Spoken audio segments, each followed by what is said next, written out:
I was brought up by a very philanthropic mother. It wasn't writing big checks. It was about very close relationships with people in the country, helping people. I would often see her closeted in her living room, talking to somebody who was clearly in trouble, tears rolling down their cheeks. But when I started my own business, I realized there's a red thread around the world that we have to keep weaving of helping people. So I actually fell into the Thorntree Foundation. These are the bracelets from the Thorntree Foundation, where we're actually now educating nearly 2,000 kids of illiterate parents in the northern deserts in Kenya, of the Samburu tribe. And we have, let me see, I think we've got 6 gorillas now. And we do work with Furnish a Future and Dress for Success and City Harvest, and so the whole studio gets in on it. I chaired the Winter Antique Show here in New York for almost 20 years. I've been involved with other charities. I donate as much as I possibly can. And all of those charities that I've worked with are basically for children. Casita Maria in the Bronx for little girls. And the Winter Antique Show is for boys and girls. The Kips Bay Boys and Girls Club in the Bronx for boys and girls. So it's basically children, education, and making sure it goes to those places. So, how does philanthropy come into my business?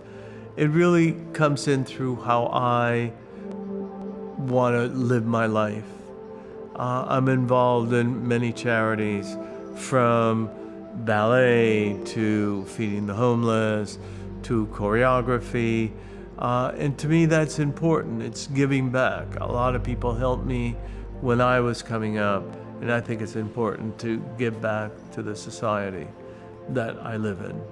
We've been exposed to a lot of philanthropy through our clients, because it's interesting that people with that amount of wealth, they donate a lot of money also. So from the very beginning of my career, I've been going to a lot of fundraisers and worked a lot with Children's Hospital or Make-A-Wish Foundation. We're working now with Operation USA in Guatemala.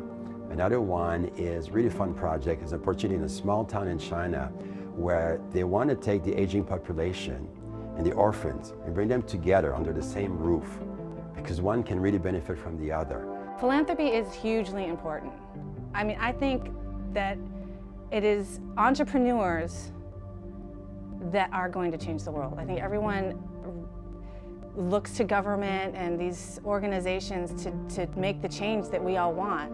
And I think it is imperative for people who are in the position, or to strive to be in the position, to be the change that they want to see in the world, just like we hear all the time. So I have a monthly, it's called the MMG VIP program, and it's a membership, and I donate over 10% every month. And I haven't really talked much about it. I probably should blog about it or something, but it's just something I do. Every month we skim off the 10, 12%. And one of my big things that I'm like, I want to see gone by the time I leave this planet is world hunger. It's just ridiculous that it even still exists. So we donate to heifers and feed the hungry, and a few, we actually scatter it around because I want to just kind of share the love depending on what the need is at the time that I'm aware of anyway. So it's just hugely important. I set the example.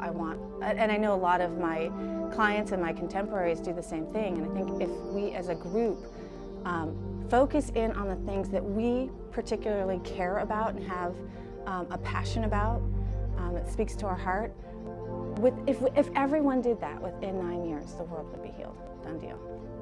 So that's the role. I just want to do my part because I care, and I love the possibility of what we are all capable of.